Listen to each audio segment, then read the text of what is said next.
Hello दोस्तों, I hope आप सब अच्छे होंगे। साथ ही हम लोग उत्तर प्रदेश आर ओ 2023 के लिए प्रैक्टिस सेट सॉल्व कर रहे थे और इस वीडियो में हम लोग जीएस पेपर फर्स्ट के 50 महत्वपूर्ण प्रश्नों को सॉल्व करेंगे जो आपके एग्जाम के पॉइंट ऑफ व्यू से बहुत ही महत्वपूर्ण है। तो यदि आप लोग चैनल पर नए हैं तो सब्सक्राइब कर लीजिए और बेल आइकन को प्रेस कर लीजिए, जिससे वीडियो के महत्वपूर्ण नोटिफिकेशन आप लोगों को मिलते रहें। वीडियो अगर अच्छा लगे तो लाइक करना बिल्कुल भी ना भूलें और लाइक बिल्कुल करें और अपने जो भी दोस्त हों उनके पास शेयर करें। और इसका पीडीएफ जो वो टेलीग्राम चैनल पे अपलोड कर दिया जाएगा, वहाँ से आप लोग डाउनलोड कर लीजिएगा। सारे पीडीएफ जो है आज आपको टेलीग्राम चैनल पे प्रोवाइड करा दिए जाएंगे, तो वहाँ से आप लोगों को मिल जाएगा।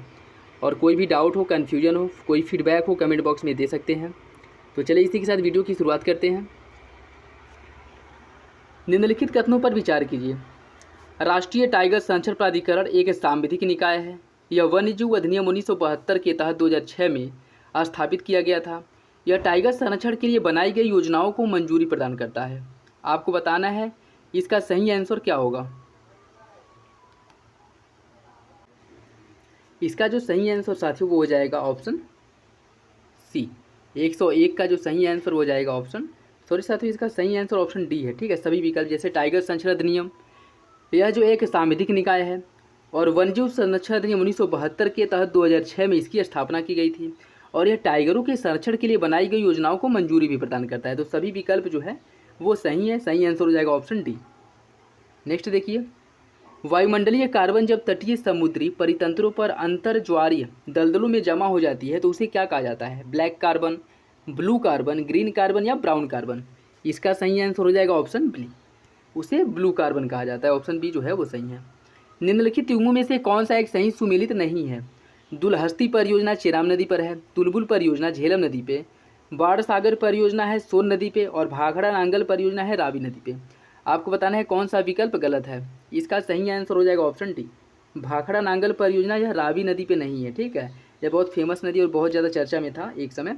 तो आप लोग बताइए कि जो भाखड़ा नांगल परियोजना है वो किस नदी पे है। ठीक है, बाकी दुलहस्ती परियोजना जो है चिराम नदी पे, तुलबुल झेलम और बाढ़ सागर परियोजना है सोन नदी पर। भारतीय दलहन अनुसंधान संस्थान कहाँ स्थित है। फरीदाबाद, नई दिल्ली, कानपुर या फिर वाराणसी। इसका सही आंसर ऑप्शन बी, वाराणसी में। प्रवाल विरंजन के लिए निम्नलिखित में से कौन से कारक जिम्मेदार हैं। सौर विकिरण में वृद्धि, स्वच्छ जल की आपूर्ति या फिर लवणता में परिवर्तन। बताइए इसका सही आंसर क्या होगा। इसका जो सही आंसर साथियों वो हो जाएगा ऑप्शन डी, सभी विकल्प सही हैं। प्रवाल विरंजन के लिए सौर विकिरण में वृद्धि अगर हो रही है वो भी जिम्मेदार है, स्वच्छ जल की ज़्यादा आपूर्ति और लवणता में परिवर्तन। इसका आंसर हो जाएगा ऑप्शन डी, स्वच्छ जल भी प्रवाल विरंजन के लिए उत्तरदायी होता है। प्रवालों के लिए या प्रवालों के विकास के लिए ना तो बहुत स्वच्छ जलों की आवश्यकता होती है, ना बहुत ही दूषित या प्रदूषित जल की। ठीक है, तो अगर बहुत ज़्यादा स्वच्छ जल प्रवाहित होते हैं तो भी जो है प्रवाल विरंजन के लिए जिम्मेदार होता है। तो याद रखिएगा, ये भी क्वेश्चन बन सकता है। जैसे दिमाग में ये था कि स्वच्छ जल है तो ये तो कोई नुकसान करेगा नहीं, लेकिन प्रवाल विरंजन के लिए स्वच्छ जल भी नुकसानदायक होता है। ठीक है, तो ऑप्शन डी जो है वो सही है। नेक्स्ट देखिए, मलक्का जल संधि के संदर्भ में कौन सा कथन सही है। मलेशिया जिसे मलाया के नाम से भी जाना जाता है, इसको सुमात्रा द्वीप से अलग करता है। मन्नार की खाड़ी को पाक की खाड़ी से जोड़ता है। यमन को जिबूती से जोड़ता है या सेलेबीस द्वीप को बोर्नियो द्वीप से जोड़ता है, अलग करता है। आपको बताना है इसका सही आंसर क्या होगा। इसका सही आंसर ऑप्शन ए, मलक्का जल संधि मलेशिया को सुमात्रा द्वीप से अलग करता है। तो ऑप्शन ए जो है वो सही हो जाएगा। ठीक है, निम्नलिखित कथनों पर विचार कीजिए। फ्यूजियामा जापान में स्थित एक सुषुप्त ज्वालामुखी है। जापान एशिया की मुख्य भूमि के दक्षिण में स्थित एक द्वीपीय देश है। आपको बताना है कौन सा विकल्प सही है। केवल एक, केवल दो, एक और दो दोनों, या इनमें से कोई नहीं। इसका सही आंसर है ऑप्शन ए, फ्यूजियामा जापान में स्थित एक सुषुप्त ज्वालामुखी है, ये सही है। लेकिन जापान एशिया की मुख्य भूमि के दक्षिण में स्थित है, यह गलत है। जापान जो है वो एशिया के मुख्य भूमि के उत्तर पूर्व में है। ठीक है, उत्तर पूर्व कह सकते हैं या फिर दक्षिण पूर्व कह सकते हैं, लेकिन ज़्यादा सही ये होगा कि आप उत्तर पूर्व ही से बोलें। ठीक, क्योंकि यह विषुवत रेखा के ज़्यादा मतलब ऊपर है। ठीक है, तो यह जो है आपके उत्तर पूर्व में स्थित है, न कि दक्षिण में। ठीक है, तो ऑप्शन ए जो है वो सही हो जाएगा। मुकुंदरा हिल्स राष्ट्रीय उद्यान किस राज्य में अवस्थित है। उत्तर प्रदेश, तमिलनाडु, गुजरात या फिर राजस्थान। इसका सही आंसर साथियों ऑप्शन डी, मुकुंदरा हिल्स राष्ट्रीय उद्यान जो है आपके राजस्थान राज्य में स्थित है। ग्रेट सैंडी मरुस्थल कहाँ पे है। अर्जेंटीना, ऑस्ट्रेलिया, पूर्वी ईरान या फिर चाइना। ग्रैंड सैंडी मरुस्थल जो है वो आपके ऑस्ट्रेलिया में स्थित है, ग्रैंड सैंडी मरुस्थल। निम्नलिखित बिंदुओं पर विचार कीजिए। जन्म, मृत्यु, प्रवसन। उपयुक्त में से कौन से बिंदु जनसंख्या परिवर्तन के घटक हैं? केवल 1 3, केवल 2 3, केवल 1 2 या इनमें से सभी? इसका सही आंसर साथियों ऑप्शन डी, सभी।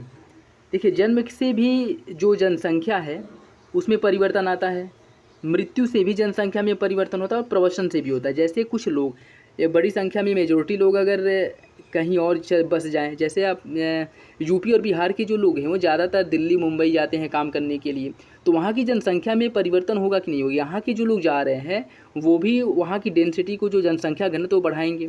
तो ये सभी भी तीनों फैक्टर जो हैं वो जनसंख्या में परिवर्तन के लिए उत्तरदायी है, ठीक है। चाहे वो जन्म हो, मृत्यु हो या फिर प्रवसन हो। प्रवसन में जहाँ जिसके माध्यम से एक स्थान से दूसरे स्थान पे लोग जाते हैं, चाहे किसी कारणवश, जैसे कोई लोग, बहुत लोग काम की वजह से जाते हैं, ठीक है, और बहुत लोग जैसे अच्छी फैसिलिटी नहीं मिलती है गाँव में तो उसके बाद जो है शहरों की ओर पलायन करते हैं। तो बहुत से कारक होते हैं शहरों से पलायन करने के लिए या फिर एक स्थान से दूसरे स्थान पर जाने के लिए। नेक्स्ट देखिए, निम्नलिखित कथनों पर विचार कीजिए। भारतीय जनसंख्या में सर्वाधिक वृद्धि दर 1961 से 71 के दशक में रही थी। 2011 की जनगणना के अनुसार न्यूनतम जनसंख्या वृद्धि नागालैंड की थी। आपको बताना है कौन सा विकल्प सही है, केवल 1, केवल 2, 1 और 2 दोनों या इनमें से कोई नहीं? इसका जो सही आंसर वो हो जाएगा ऑप्शन सी, दोनों विकल्प सही हैं। जनगणना 2021 की थीम क्या है? जन भागीदारी से जन कल्याण, जन कल्याण से जन भागीदारी, जन कल्याण से सतत भागीदारी, उपयुक्त में से कोई नहीं। इसका सही आंसर क्या होगा? इसका सही आंसर साथियों ऑप्शन ए। इसमें थोड़ा सा कॉमन सेंस लगा के आप लोग अगर ना पता हो तो भी कर सकते हैं। देखिए, अगर हम किसी में मतलब कोई मान लीजिए कोई काम कर रहे हैं, उसमें अगर पार्टिसिपेशन होगा तभी तो उस काम का रिजल्ट आएगा। अगर उसमें किसी की भागीदारी ही नहीं होगी तो रिजल्ट तो आने से रहा। तो इसमें पहले जन भागीदारी करेंगे तब तो जन कल्याण होगा, लोगों की भागीदारी होगी उसके बाद जन कल्याण करेंगे। जन कल्याणी से जन भागीदारी ये कैसे होगा? पहले हम भागीदारी करेंगे लोगों की, उसके बाद फिर जन कल्याण की ओर बढ़ेंगे, ठीक है। तो थोड़ा सा दिमाग वो करके करेंगे तो फिर नहीं आता रहेगा, तो भी बहुत से ऐसे क्वेश्चंस हैं जिन्हें आप लोग सॉल्व कर लेंगे। तो इसका सही आंसर हो जाएगा ऑप्शन ए। एजेंटी श्रीनिवास समिति, इसका संबंध किससे है? नई शिक्षा नीति से, किसानों की आय दोगुनी करने से, पुलिस प्रशासन में सुधार से या फिर कॉर्पोरेट सामाजिक उत्तरदायित्व CSR से? इसका जो सही आंसर साथियों वो हो जाएगा ऑप्शन डी, कॉर्पोरेट सामाजिक उत्तरदायित्व से संबंधित है एजेंटी श्रीनिवास समिति, ठीक है। और इसी उद्देश्य से रिपोर्ट देने के लिए या फिर इसे सुझाव देने के लिए इनका गठन किया गया था। भारत के संदर्भ में निम्न में से किस नेता ने एक देश में 2 विधान 2 निशान और 2 प्रधान नहीं चलेगा का नारा दिया था? सरदार वल्लभ भाई पटेल ने, श्यामा प्रसाद मुखर्जी ने, भीमराव अम्बेडकर ने, फिर जवाहरलाल नेहरू ने? इसका सही आंसर हो जाएगा ऑप्शन बी, श्यामा प्रसाद मुखर्जी जी द्वारा यह नारा दिया गया था। तो ऑप्शन बी जो है वो सही है। नेक्स्ट देखिए, निम्नलिखित में से कौन एक पादप हार्मोन है? इंसुलिन, साइटोकाइनिन, थायरॉक्सिन या फिर एस्ट्रोजन? इसका सही आंसर क्या होगा? इसका सही आंसर ऑप्शन बी, साइटोकाइनिन जो है यह एक पादप हार्मोन है। इसका सही आंसर हो जाएगा ऑप्शन बी। निम्नलिखित में से कौन स्वाधीनता पूर्व भारत का राष्ट्रवादी कवि नहीं था? रंगलाल, नवीन चंद्र सेन, हेमचंद्र बनर्जी या शिव कुमार बटालवी? इसका सही आंसर हो जाएगा option D, Shiv Kumar Batalvi. Option D जो है वो सही है। निम्नलिखित में से कौन से देश बाल्टिक सागर के तट पर स्थित नहीं है? लातविया और पोलैंड, लातविया और रूस, स्वीडन और रूस या फिर स्वीडन और नॉर्वे? इसका सही आंसर क्या होगा? इसका जो सही आंसर है साथियों वो हो जाएगा ऑप्शन डी, स्वीडन और नॉर्वे या दोनों देश बाल्टिक सागर के तट पर स्थित नहीं है। जबकि लातविया, रूस या फिर पोलैंड हो गया, ये सभी जो है बाल्टिक सागर के तट पर स्थित हैं। स्वच्छ सर्वेक्षण 2021 में उत्तर प्रदेश ने कौन सा स्थान प्राप्त किया था? एक क्वेश्चन पुराना है लेकिन देख लीजिए। इसका जो सही आंसर है वो हो जाएगा ऑप्शन सी, ऑप्शन सी हो जाएगा, 6ठा स्थान पे था, ठीक है, 2021 में। राष्ट्रीय विकास परिषद NDC, इसकी स्थापना कब की गई थी आपको बताना है? 1950, 1952, 1954 या उपयुक्त में से कोई नहीं? इसका सही आंसर साथियों ऑप्शन बी, NDC राष्ट्रीय विकास परिषद, इसकी स्थापना जो है 1952 ईस्वी में की गई थी। नेक्स्ट देखिए, अफ्रीका में विक्टोरिया झील के संदर्भ में निम्नलिखित में से कौन सा कथन सही है? यह झील 4 देशों से घिरी हुई है, यह अफ्रीकी भ्रंश घाटी में स्थित है। आपको बताना है कौन सा विकल्प सही है, केवल 1, केवल 2, 1 और 2 दोनों या इनमें से कोई नहीं? इसका सही आंसर साथियों ऑप्शन बी, केवल 2 सही है। यह अफ्रीका में भ्रंश घाटी में स्थित है, ठीक है, अफ्रीका के भ्रंश घाटी में स्थित है। और विक्टोरिया झील जो है विक्टोरिया झील आपके यह 4 देशों में नहीं है, ठीक है। यह मुख्यतः किस देश में, 2 देशों में इसका विस्तार है, ठीक है। तो इसका सही आंसर हो जाएगा ऑप्शन बी। नेक्स्ट देखिए, इसमें सूची फर्स्ट को सूची सेकेंड से सुमिलित करना है। कुछ स्थल दिए गए हैं और उनसे संबंधित तीर्थंकर दिए गए हैं, ठीक है। श्रावस्ती, श्रावस्ती में अगर हम बात करें, श्रावस्ती में संबंधित है कौन, श्रावस्ती से किसका संबंध है, संभवनाथ का, ठीक है। संभवनाथ का संबंध है श्रावस्ती से। काकंदी, काकंदी का संबंध है आपके सुविधानाथ से। अयोध्या का संबंध है ऋषभनाथ से, और पभोसा इनका संबंध है पद्म प्रभु से, ठीक है। पभोसा से पद्म प्रभु संबंधित है, श्रावस्ती से संभवनाथ, काकंदी से सुविधानाथ और अयोध्या से ऋषभनाथ। इसका सही आंसर है 4, 3, 1, 2, ऑप्शन सी जो है वो सही है। निम्नलिखित में से कौन सा देश जनवरी 2022 में प्रशांत महासागर में शुरू हुए युद्ध सी ड्रैगन 2022 में शामिल नहीं हुआ था। यह क्वेश्चन पुराना है लेकिन देख लीजिए, ठीक है। इसका सही आंसर हो जाएगा ऑप्शन सी, फिलीपींस इसमें शामिल नहीं हुआ था। निम्नलिखित में से कौन सी फसल मूल्य नियंत्रण हेतु भारत सरकार के मूल्य स्थिरीकरण कोष के अंतर्गत संरक्षित नहीं है। गेहूं, आलू, चावल या उपयुक्त में से कोई नहीं। इसका सही आंसर ऑप्शन बी, आलू। इसमें ये इसके अंतर्गत ये किया जाता है कि जो फसल मूल्य नियंत्रण के अंतर्गत शामिल हैं उनके मूल्य में बहुत ज़्यादा वृद्धि भी ना हो और बहुत ज़्यादा कमी भी ना हो, इसको भारत सरकार द्वारा नियंत्रित किया जाता है, ठीक है। जैसे अगर मार्केट में बहुत ज़्यादा गेहूँ फ्लो हो गया तो इससे क्या होगा कि मूल्य थोड़े वो हो जाएंगे मार्केट में, गेहूं या फिर चावल जो हैं इनकी कमी हो जाएगी। जैसे वर्तमान समय में टमाटर की कमी हो गई है इस समय इधर, तो टमाटर के मूल्य में बहुत ज़्यादा वृद्धि हो गई। तो जैसे ही ऐसे मूल्य में परिवर्तन होता है, मूल्य बढ़ता है, तो भारत सरकार द्वारा जो इनका स्टॉक होता है वहाँ से चावल और गेहूँ को बाहर निकाल के बेचा जाता है, ठीक है, जिससे कि मूल्य नियंत्रित हो सके। तो गेहूँ और चावल इस मूल्य नियंत्रण के उसके अंतर्गत शामिल हैं, जबकि आलू इसमें शामिल नहीं है। नेक्स्ट देखिए, उबर ने किस ऑटोमोबाइल कंपनी के साथ मिलकर इलेक्ट्रिक एयर टैक्सी बनाने के लिए समझौता किया है। होंडा, टोयोटा, फोर्ड या फिर हुंडई। इसका सही आंसर हो जाएगा ऑप्शन डी, हुंडई के साथ। IDRSS का पूर्ण रूप क्या है, मतलब इसका फुल फॉर्म पूछ रहा है, आपको बताना है इसका फुल फॉर्म क्या होगा। इसका जो सही आंसर हो जाएगा option B, Indian data relay satellite system, यह है इसका फुल फॉर्म, ऑप्शन बी सही है। हज प्रक्रिया को पूरी तरह डिजिटल बनाने वाला पहला देश कौन है। ईरान, UAE, पाकिस्तान या फिर भारत। इसका सही आंसर क्या है, इसका सही आंसर ऑप्शन डी, भारत द्वारा जो है इसे पूरी तरह डिजिटल बनाया गया, ऑप्शन डी सही है। भारत का शुद्ध बोया गया क्षेत्र भारत के कुल क्षेत्रफल का कितना है। 50% से कम है, 60% से कम है, 70% से अधिक या 80% से कम। इसका सही आंसर क्या है, इसका सही आंसर ऑप्शन डी, 80% से कम है। भारत की किस फसल में खेती का सबसे बड़ा क्षेत्र शामिल है। चना, गेहूं, तिलहन या इनमें से कोई नहीं। इसका सही आंसर ऑप्शन डी, इनमें से कोई नहीं। क्यों, इसके अंतर्गत जो आता है सबसे ज़्यादा जो है वो चावल के अंतर्गत है, ठीक है। जो क्षेत्र है सबसे अधिक चावल के अंतर्गत है, ना कि गेहूँ। चावल के बाद फिर गेहूँ का स्थान आता है। किस राज्य में गेहूँ तथा चावल की उत्पादकता सबसे अधिक होती है। पंजाब, हरियाणा, बिहार या फिर उत्तर प्रदेश। इसका सही आंसर है ऑप्शन ए, पंजाब में। देखिए, उत्पादन की दृष्टि से आपका उत्तर प्रदेश पहला स्थान पे है, लेकिन उत्पादकता की दृष्टि से पंजाब है। उत्पादकता के अंतर्गत प्रति किलोमीटर में देखा जाता है कि प्रति किलोमीटर क्षेत्र में या प्रति हेक्टेयर क्षेत्र में कितना उत्पादन हो रहा है, ठीक है, उसे उत्पादकता बोलते हैं। जबकि टोटल ओवरऑल उत्पादन में उत्तर प्रदेश पहले स्थान पर और उत्पादकता में पंजाब।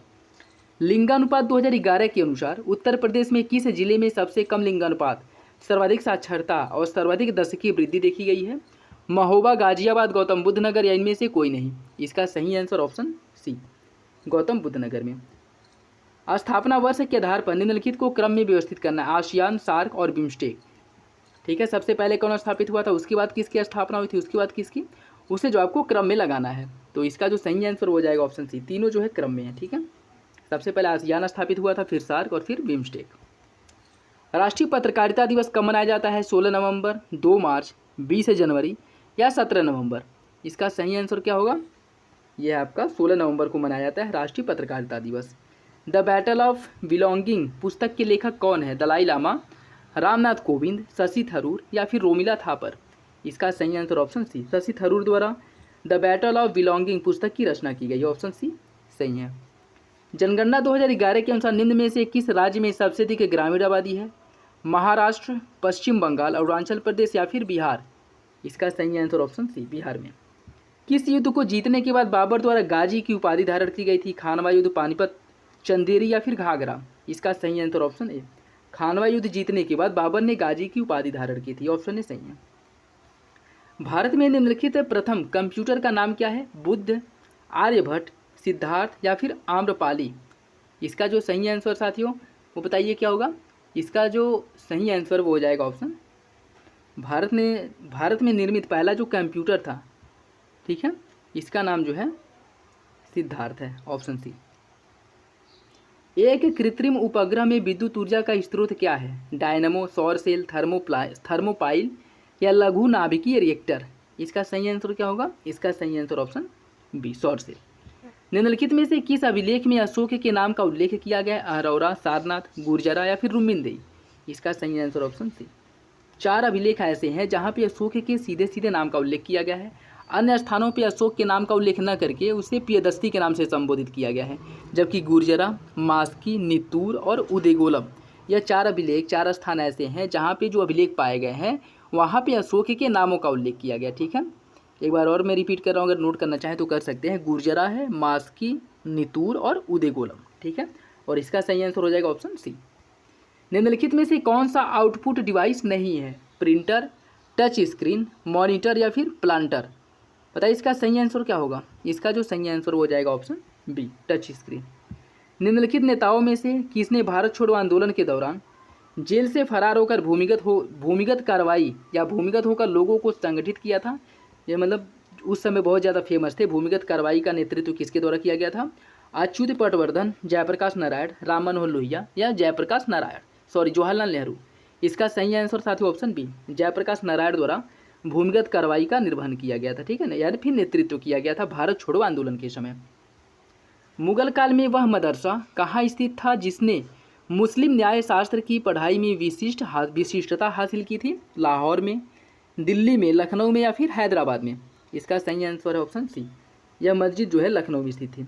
भारतीय पशु चिकित्सा विज्ञान अनुसंधान संस्थान कहाँ स्थित है? करनाल, बरेली, मेहसाणा या फिर जैसलमेर? इसका सही आंसर ऑप्शन बी, बरेली में। भारतीय पशु चिकित्सा अनुसंधान संस्थान आपके बरेली में स्थित है। जैव विविधता के अधिकतम संकट, जैव विविधता को जो अधिकतम नुकसान है वो किससे होता है?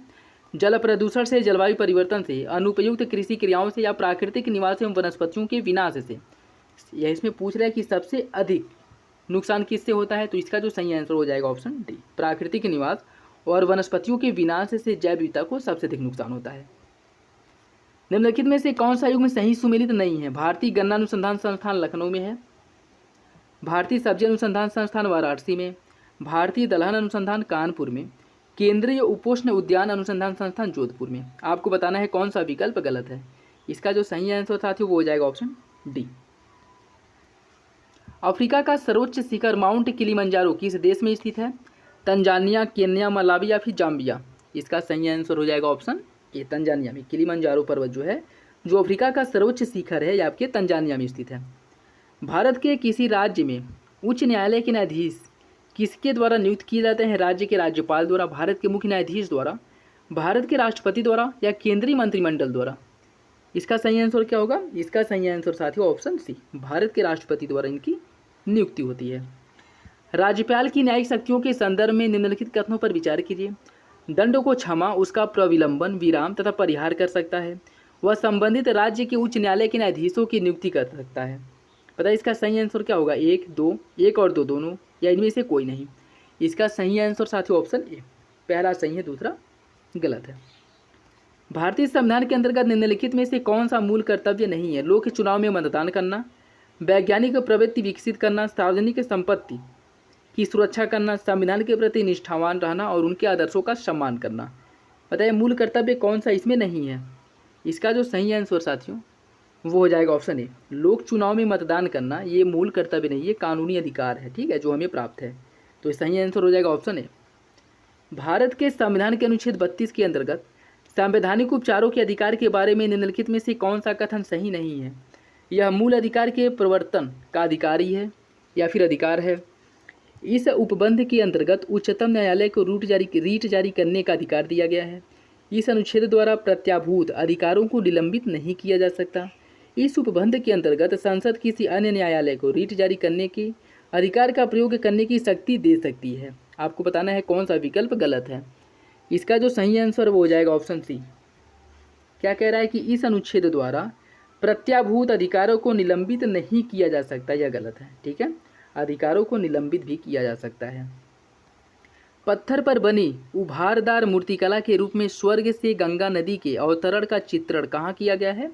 अमरावती में, सांची में, एलोरा में या फिर महाबलीपुरम में? बताइए इसका सही आंसर क्या होगा। इसका सही आंसर ऑप्शन डी, महाबलीपुरम में। सुप्रसिद्ध चित्र बणी ठनी किस शैली से संबंधित है? किशनगढ़ शैली, कांगड़ा शैली, बूंदी शैली या फिर जयपुर शैली? इसका सही आंसर क्या होगा। इसका जो सही आंसर वो हो जाएगा ऑप्शन ए। यह चित्र, सुप्रसिद्ध चित्र जो बणी ठनी है, यह किशनगढ़ शैली से संबंधित है। ऑप्शन ए सही है। सतत व्यापक मूल्यांकन क्या दर्शाता है? सह शैक्षिक गतिविधि को, शैक्षिक क्षेत्र का मूल्यांकन को, शैक्षिक एवं सहशैक्षिक क्षेत्र को, या संकल्पनात्मक शिक्षण को, या परीक्षण को? तो इसका सही आंसर क्या है। इसका सही आंसर हो जाएगा साथियों ऑप्शन सी, शैक्षिक और सहशैक्षिक क्षेत्र को यह दर्शाता है। कौन? सतत व्यापक मूल्यांकन। तो ये था आज का लास्ट क्वेश्चन। आई होप आप लोगों को वीडियो पसंद आया होगा। वीडियो अच्छा लगे तो लाइक ज़रूर करिए, शेयर करिए। चैनल पर नया है तो सब्सक्राइब कर लीजिए, बेल आइकन को प्रेस कर लीजिए, जिससे वीडियो के महत्वपूर्ण नोटिफिकेशन आप लोगों को मिलते रहें। और इसका PDF टेलीग्राम चैनल पर अपलोड कर दिया जाएगा, वहाँ से आप लोग डाउनलोड कर लीजिएगा। टेलीग्राम चैनल भी यूट्यूब चैनल के नाम से ही है, तो आप लोग जो है सर्च करके उसे ज्वाइन कर लीजिए। ठीक है, तो चलिए मिलते हैं अगले वीडियो में, तब तक के लिए धन्यवाद।